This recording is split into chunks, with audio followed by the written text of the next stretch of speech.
Yes, guys, how you doing? Welcome back to the Spurs Talk Show. We're here. Spurs Talk Show. We've got the protest. We just arrived. It's 2:40. The meeting point was 10 minutes ago. We're at the meeting point, Sports Direct. Let's have a look. Let's see what's going on, shall we? We're going to try and do a one-take Tottenham here and wander through and see what's going on. We're going to speak to some random people. Here we go. We've got some immediate people, and this is not pre-planned at all. One-take Tottenham. Here we go. What's your name, mate? Alan. Alan, how you doing? Not too bad, mate, not too bad. Have you been following you recently on the... I appreciate that. I love your stuff, mate, wicked stuff. Appreciate the support. There's got Ricky Sachs over here as well. We're going to get him on in a second. Oh, hello, Rick. Alan, how are you, mate? Yeah, I'm good, mate, I'm good. Just a quick one. Why are you here today? Change. Like all of us, we want to change. What does it mean to you? Massive. I want to see trophies. And like most of us, I listen to you and I agree with what you say about Levy. What he's done off the pitch has been fantastic. But off the pitch, it's got to change. How long have you been moving towards... Obviously, this is change for Tottenham. Change means a lot of different things, right, to a lot of people. Sounds like from some of the songs being sung that it's Levy out, Levy out. It's maybe a rebranding of the same message to some. Maybe others are more recently moving into that direction. How long have you been a part of this idea? Good couple of years, I think. Certainly a couple of years. You know, sort of when Poch was here. You know, when he didn't back Poch for a couple of years, that was just... After that, you changed your mind? It was a joke. It was like, if you can't back the best manager we've had, what's the future?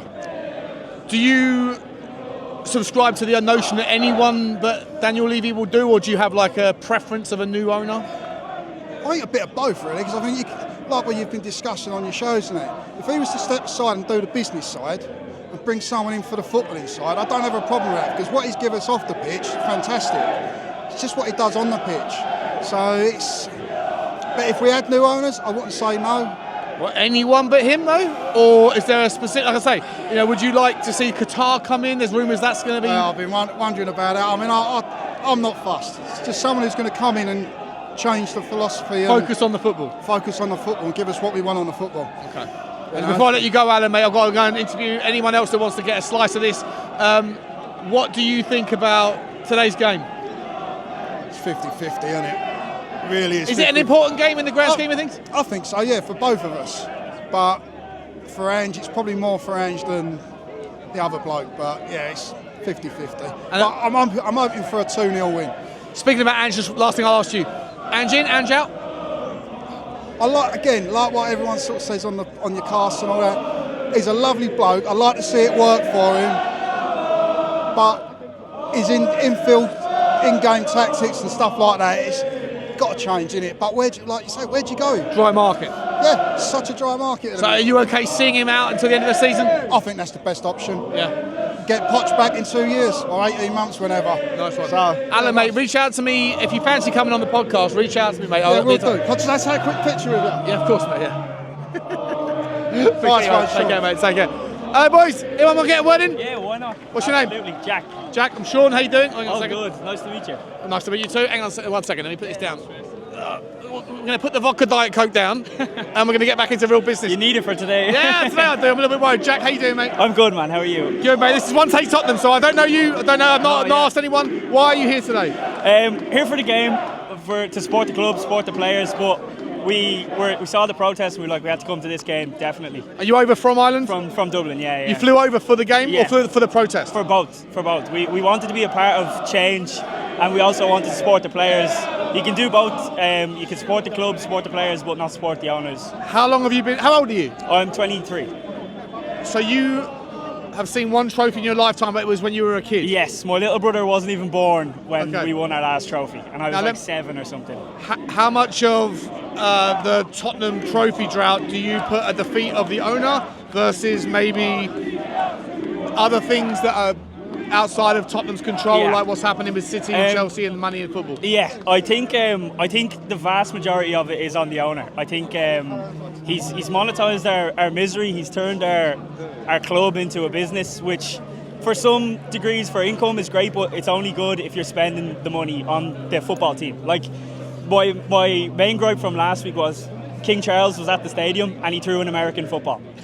Like, come on. Seriously, we're a football club. Not that football, we're a proper football team. That was awkward. It was a bit of a kick in the teeth, to be honest. Yeah. That's fair. That's fair point.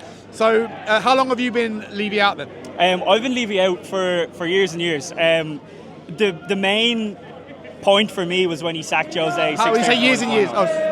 When he sacked Jose, I was like, that was the nail in the coffin for me. Okay. Now, obviously, when Poch was in and the managers before that was in, we were spending the second best option, the cheap option. And I just, over time, it got worse and worse. And I was just kind of like, we need a change from that point onwards, definitely, for the Jose thing. Now, with regards to change, listen, obviously, it's out of our control, right? All the people here, no matter how loud they sing, it comes down to Daniel Levy's willingness to sell and his willingness to sell, right? Yeah. Would you take anyone, or is there a specific type of owner that you'd like to see? I'm not too fussed on who comes in, but I want someone who's passionate about football. I don't want someone who's going to continue to use it as a concert venue, although it is amazing. Like, I'm not discrediting what Daniel has done for the club in that respect. Yep. But the main priority of this football club is football. It shouldn't be anything else. I want an owner that comes in that's passionate about football, wants to see the club succeed, and like genuinely cares about it as much as everyone here does. Everyone here loves the club. For some people, football is your safe space. It's all you have. And so, of the owners that are currently in the Premier League, who represents something like what you're asking for most? The way Bournemouth and Brentford are structured, their income comes in, and I think I saw a statistic, it was Bournemouth spend 99% of their income on player wages, and the chairman is one of the lowest in the league. It's like 99% or something with Brentford, someone like that. It was Aston Villa have 96% currently. Yeah, okay. Yeah. So you see these chairmen and their managers and stuff, they're spending the money on the players, they're investing in the club, and the growth of the football. That also is in the face of actual rules that prevent that from happening. Yeah. So Aston Villa have to figure, just for the purpose of 100%. context, Yeah, right? no, absolutely. But I would like to see a club that we haven't won a trophy in so long, and Daniel Levy's the highest paid chairman in the league. He gave himself a raise last year. It's kind of a kick in the teeth to the fans and the players when you see how little he does to benefit the club from a football standpoint. So I would like an owner that cares, that that values the actual values of the club. Like, we've lost, there's no gate, there's no statues of any players. You see other clubs relish. Is that a big deal? You want statues? To me, I agree with you. I think it's a very small thing that Daniel Levy could do. I think it's just satisfy some of it's the. definitely Appreciate the players we've had. 100%. Yeah, this is it. Because I'll bring you in 1 second, mate. Just give me 2 seconds. We'd be nowhere without our great players. We look back on our players with such fond memories because they got us to where we are. And ultimately, there's owners before Levy that like they mightn't have had so much scrutiny or whatever, but they still had these players, and the players. What I'm trying to say is we need to show more appreciation for the club and what got us here. Our club you look at the players what Arsenal or other clubs will have. They've won things at them clubs. They've been brought in to win things at them clubs. Us as a club, whatever it's been, 20 years or whatever it's been. 25 years of Levy. 25 years. 2008, the last. 2008, yes, exactly that. So you're nearly approaching 20 years, or 17 years to be exact. But you can't sit there and carry on. You talk about, I agree. If we had players, Carling Cup was the last thing we won. Yeah. You can't put statues up of people who won Carling Cup. I'm not saying Maybe the history though that goes further back. Bill Nicholson. I agree, but you're building a new stadium, you put in legends, maybe you put in Billy Nick, although he's a manager, but you can't put in players like Ledley King. What do they win? Well, they've got a mural about 100 metres down that way, guys, and that mural apparently is scheduled to be demolished under part of the Northumberland Park. I don't know if that's factually accurate, but I've heard from a lot of people that says the mural is going to go. I appreciate what Daniel Levy's done for the club. Sorry, what's your name? Sorry, Danny, are you Levy out? Listen, I'm Levy out. I'm not saying sack Ange, I'm saying back Ange, or if you don't back him, sack him. Let me ask you this though. We'll park Ange for the second. Danny, I'm sorry, mate. I'm sorry, what's your name again? I'll go Jack. Jack, I'll ask both of you this. I'm still not entirely sure where your stance is regarding Daniel Levy, if you think that he's the right owner or not. But I think what he's done for the club is immense. What he's turned the club into, what he's built, is incredible. What he's done for the club is incredible. But there comes a time when you build you build this club to a standard. That standard needs to follow, and that doesn't just mean off the pitch. You need to follow what you built off the pitch on the pitch. Just you build and you sell this our academy, our stadium. You sell this whatever you want to call it. You sell this picture to the players of what you want to bring in and what you want to come in or what you're going to come into. But there can't be this. I'm going to keep sending you this with nothing to follow. Right, but let me ask this. Just playing devil's advocate. I've got to be quiet about asking this question, or I might get in trouble. Is there any context to the fact that trophy droughts at Tottenham have to? If Tottenham are going to win trophies, 19 other teams have to fail, and we are competing against oil-backed nations or state-backed companies, rather. I'm not saying. Is there any kind of context there that it's an unequal playing field? But we're not sticking up to that equal playing field, are we, though? But we can't. Because we're not. Look at that. Let's put it in perspective. I know you said about Aston Villa, like the 95%. We're like 45% of revenue. But you look at what they brought in January. Asensio, Rashford, I don't know who else they brought in. The centre-back or whatever they brought in. But if we're not going to pay the wages, how do you expect to bring in players like Asensio who are going to come off the bench for you, who'll start for you, like Asensio, like Rashford, when you're not paying the money? So are we now looking at? You cannot compete with teams. But are we competing with Aston Villa in terms We should not be competing with Aston Villa. Who should we be competing with? We're a top 5 team, we're a top 4 team. We should not compete with Aston Villa. We should be up there with Chelsea, City, not United. United are fucking nothing now. But why is that? Their owners. Look at the fall It's their down. owners. Look at the fall down. They've leached money out. But they just changed their owners. I know, but the owners are cutting disabled funding from the club. They're cutting all sorts of it.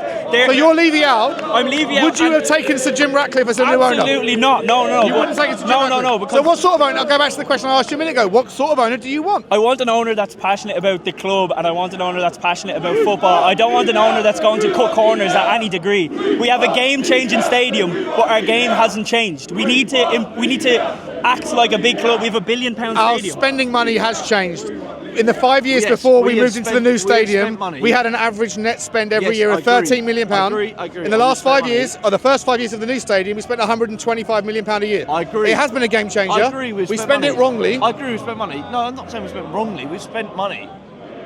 But when you've Isn't got- that the primary purpose of an owner? No, but you've got a manager who's asking for players who doesn't get the players he wants. How can you sit there and say it's the manager's problem or the manager's fault when the manager will not be backed by the club behind him? Right. You've got Levy behind him, or let's look at Arteta. Arteta 3-4 years ago was not getting the performance he's getting now. He's been unable to shape that club and get rid of players he did not want and spend the money where he wanted to. And also, the most important thing about that, I totally agree with what you're saying.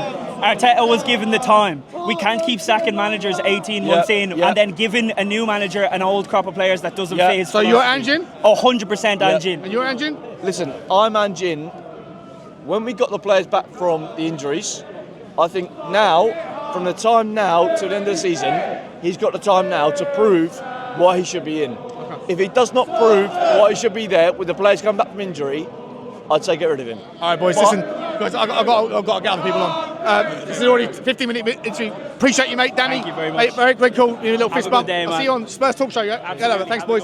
Let's move on, guys. Anyone want to come on and say hello? Say a little piece? You want to come on, mate? What's this? Spurs Talk Show. Everybody cope. I'll say one thing. Leave it out. Why leave you out? Because we're more of a franchise for all the tourists. We're not a club no more. What is it you want from a new owner?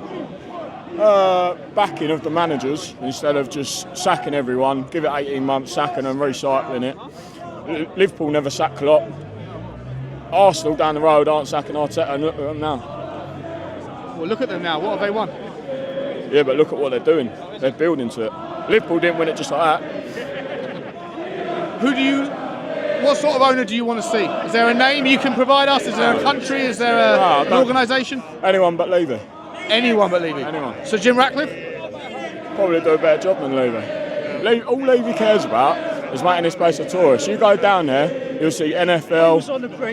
We was on the brink of good things after the Champions League final, and Levy didn't back him then. We was on the brink of major good things, weren't we? We should have got back then. Is there any reason why he couldn't back them then, by out of curiosity? There weren't no reason. He just all about his own pocket. Yeah, he uses the stadium as an excuse. Yeah. Oh, we got a nice stadium. Yeah, he's been doing that for a long time. And Where are you from, mate? I'm from America. You here today for the protest? Yeah, this is my fourth game. Yeah, I'm here for the protest. I'm here for the game. You flew over for the game and the protest as well, yeah? Yeah, Okay, I did. I saw it on Twitter. Sorry? Whereabouts in America? North Carolina, yeah. North Carolina, Yeah. lovely part of the world. I've been there. Yeah, but yeah, I mean, being an American as well, being a Spurs fan, you catch a lot of shit, and rightfully so, but, there's always something about this club that stuck with me. I mean... How long have you been a fan for? Oh, probably 10 years since I was a teenager. But yeah, I mean, I look forward to coming out. So you haven't seen Tottenham lift the trophy? No, I haven't. I was around in 2008. I'm 25, but it doesn't really count. I haven't seen my team since I supported lift anything. And I think Levy's just trying to use the club as a funnel for money. And when he does buy players, he buys players that typically aren't proven. We get a few, we get Solanke, we get a few sprinkled in there, but it's always the second target. It's never the top guy.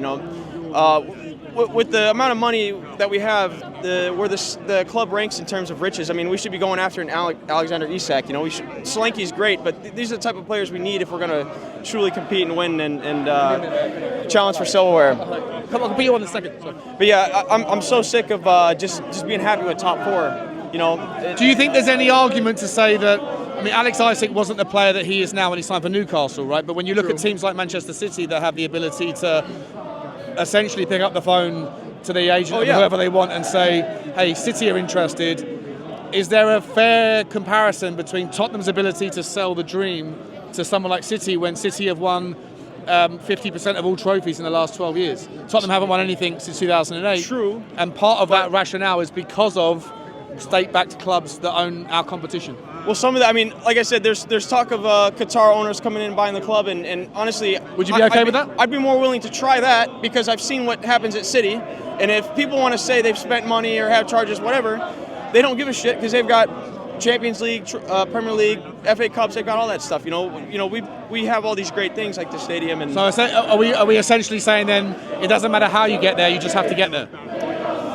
I'd say do it the right way. Do it the right way, but if guys come in with money... This is a reputation of the right way, right? It's organic, right? It's not through obscene spend. It's not through obscene wealth. I would say... I don't know. I would take the Qatar money though, especially again. The thing is, we're so far in the green in terms of financial fair play. We can spend the money, but now you have to change the ethos of the club because people want to go to City because they win. Yeah, exactly. I agree with that. People might go to Spurs because they might be in Champions League, but I don't want to be in Champions League. I want to win. I want to see my team win. Like I said, I'm not one of these guys who lives on the high road who goes every week. But if I did live out here, I would. That's where I'm at. I love this club. So what's your name? Sorry, I'm Carter. Carter, yeah. Nice to meet you. I'm Sean. Yes, appreciate you, mate. I'm gonna walk down. Thanks, man. Appreciate you. Sorry, buddy. You want to get on, do you? You want to come on? Come on. What's your name, mate? Jason. Jason. I'm Sean. How do you feel about today? Yeah, I'm feeling good today. Hopefully, we're going to win. How do you feel about this, though? Yeah, it's not good. What's not good? Not good with Levy. I think he has to go. Who do you want in instead? I don't know, you just got to find someone that's going to come in and do well for us, give us a bit of money and maybe spend a bit. You don't think we spend a lot? I don't need to spend a lot, you need to get the right players. Well, okay, but that's different to not spending, right? Yeah, you need to look at Bournemouth. Their players, they don't spend a lot of money, but they get some good teams there. Right, but have they won anything? No, but I think they're due. Okay, how about the fact that 92% of all teams, or 92% of all of the trophies rather, that have been won in the last 25 years, have been won by 5 teams. Yeah. And 75% of all trophies won in the last 12 years are won by 2 teams. Both of them are the anomaly, the exception to the rule in Chelsea and Manchester City. Yeah. Does Tottenham have any chance of really competing, even if you had a more ambitious Daniel Levy? I think so. If you go for the right players and the right system, sometimes I think the trouble with is he doesn't play the right system. When you lose as many players as we've lost this season, you have to go to a system that suits our team that we've got. Yeah. And sometimes Ange isn't really wanting to do that. Okay. And sometimes... So your issues with Ange then? No, I mean Ange I think can stay, but I think he's got to learn to sort of change with the times. Okay. sometimes when you lose that amount of players, you've got to sort of change the team a little bit. Fair enough, mate. Last question, what's going to happen today? Are we going to win? Yeah, I think we're going to win about 3-2. Love that. Who's going to score? Well, see you, mate. depends on scoring. Not out yet. Appreciate it, mate. I don't know, we're going to have a friend here. Have a good night, mate. Take care, guys. There you go, guys. We're 20 minutes into the first video. I'm going to press pause there, and I'll put up a part 2. So we'll leave it. We've got a few people's opinions. Listen, I know people are going to say, Sean, you're asking the opposite side of the coin. I'm just playing devil's advocate. It's interesting. It's very vocal. What are the numbers like? I'd say there's about maybe 700-800 here. Could be wrong. It's bigger than I've ever seen. It's not as big as probably people hope. I'm not sure. We'll find out. Anyway, we're going to part 2. Like, subscribe and comment, and as always, come on you Spurs.